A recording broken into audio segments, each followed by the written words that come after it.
اللہ کی قسم پیسے کے پیچھے بھاگنے والے سے بے وقوف دنیا میں کوئی پیدا ہی نہیں ہو، جس کا اینڈ موت ہے، کیا رہ گیا پیچھے؟ یا آنکھ بند ہوئی تو طارق جمیل کا نام ہٹ کے میت ہو جائے گا، جنازہ میت۔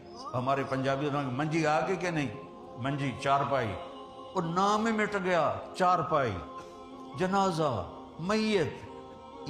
اس کے لیے ہم اپنی آخرت کو برباد کر دیں، ہم اپنے نبی کو ناراض کر دیں۔ یہ وہ اعمال ہیں جس سے اللہ رزق عزت سے دے گا، سکون والا دے، باوضو رہو، رزق آئے گا۔ ماں باپ زندہ ہیں تو خدمت کرو، مر گئے ہیں تو ان کے لیے نفل پڑھو، ان کے لیے دعا کرو۔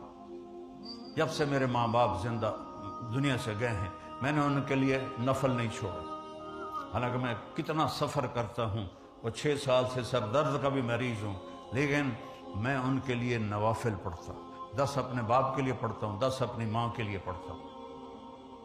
اور اللہ کی قسم میں 10 کروڑ نفل بھی پڑھوں تو ماں باپ کا حق ادا نہیں ہو سکتا۔ اپنی بیویوں کے ساتھ اچھا سلوک کرو۔ آپ نے فرمایا بہترین مسلمان وہ ہے جو بیوی کے ساتھ اچھا سلوک کرتا، ان کی کمی کوتاہی سے درگزر کرنے کا میرے نبی نے فرمایا، چونکہ وہ کمزور ذات ہے۔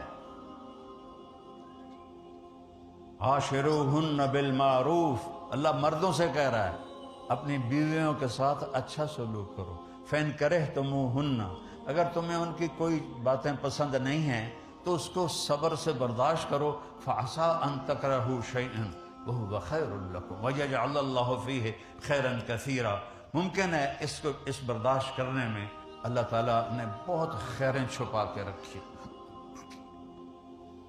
آپ تہجد میں اٹھتے تھے، اما عائشہ آگے ہوتی تھی لیٹی ہوئی، ان کو نہیں اٹھاتے تھے، وہ سوتی رہتی تھی، آپ نفل پڑھتے تھے۔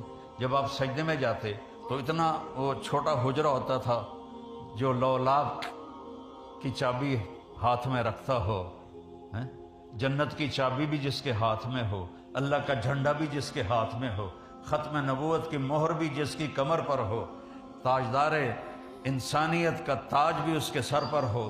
ان کا گھر کتنا تھا کہ جب وہ سجدے میں جاتے تو جگہ نہیں ہوتی تھی، تو آپ عائشہ رضی اللہ عنہ کے یہاں ہاتھ مارتے تو وہ اپنے پاؤں سکیڑ لیتی اور آپ اس میں سجدہ کرتے۔ اب لوگ بڑا گھر لینے کے لیے کتنے غلط کام کرتے۔ اللہ رزق دے، اپنے رزق لے لو، محل لے لو، لیکن جیسے یہ ہیرا پھیریاں اور سوائے تھکنے کے کچھ نہیں۔ آپ پھر سجدے سے اٹھتے تو آپ ام عائشہ پاؤں پھیلا لیتی، پھر آپ کی رکعت بڑی لمبی ہوتی تھی، تو پھر جب آپ رکوع سے سجدے میں جاتے تو پھر آپ ایسے ہاتھ مارتے، وہ اپنے پاؤں ایسے کر لیتے اور آپ اپنی نماز مکمل کرتے۔ کبھی نہیں کہا عائشہ تو بھی اٹھ اور تہجد پڑھ، کبھی نہیں کہا۔